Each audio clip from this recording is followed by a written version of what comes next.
नमस्कार साथीहरू। आज विशेष नयाँ वर्षको घुमघामको क्रममा हामी दुई भाइ माई पोखरीमा आएका छौँ। इलामको यो पवित्र धार्मिक स्थल रामसार सूचीमा समेत सूचीकृत यो सिमसार क्षेत्रमा यहाँहरूलाई स्वागत छ र यो क्षेत्रको एउटा सानो भिडियो क्लिप बनाउन गइरहेका छौँ र यहाँको यो माई पोखरी सिमसार क्षेत्रको विशेष जानकारी लिएको मेरो साथी हुनुहुन्छ। उहाँले यो माई पोखरीको बारेमा तपाईहरुलाई जानकारी गराउनुहुनेछ। अरविन्द सर, ल यो माई पोखरीमा चाहिँ हामी किन यहाँ आउनुपर्ने, यसको कारण चाहिँ के हो? यहाँ चाहिँ यो इलामको माई पोखरी उत्तरी क्षेत्रको एउटा पर्यटकीय स्थल हो।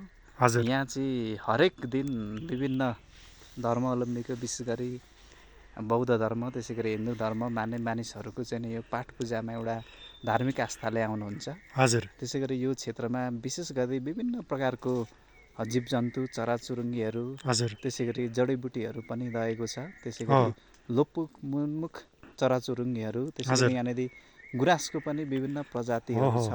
यो पारीतिरको बोट बिरुवा चाहिँ के हो सर?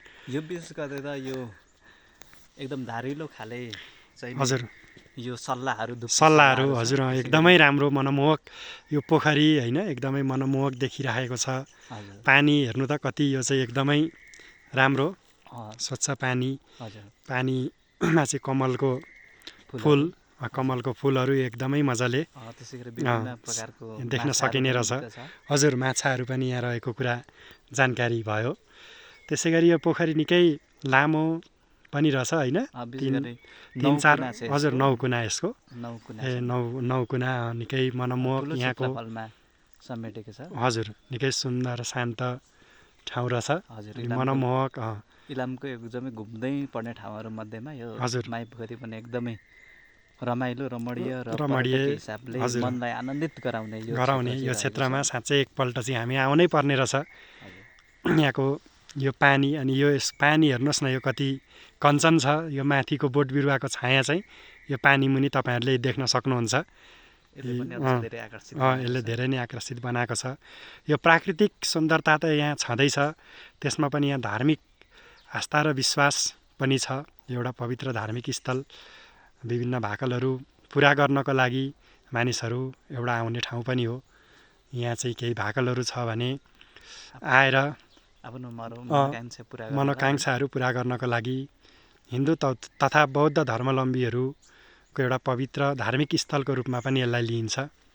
र यो पोखरीको पाटो त मैले देखाएँ, र यतापट्टिको एउटा कर्नरबाट यहाँ जुन झर्ने सिँढी पनि यस्तो रहेको छ। यो गुराँसको बोट यहाँ देख्न सक्नुहुन्छ। गुराँस अहिले त फुलेको छैन। र यो माथिल्लो पोखरीको माथिल्लो भागमा हेर्नुहोस् त, बोट बिरुवाहरू कस्तो मजाले चाहिँ झाङ्गिएर आएको छ। यी बोट बिरुवाहरू निकै नै पुरानो हुनुपर्छ, पक्कै पनि होइन, पक्कै पनि बोट बिरुवाहरू चाहिँ निकै पुरानो हो भन्ने कुरा त्यसको स्ट्रक्चरले पनि देखाइरहेको छ। ल साथीहरू, फेरि पनि अर्को भिडियो म लिएर आउने नै छु।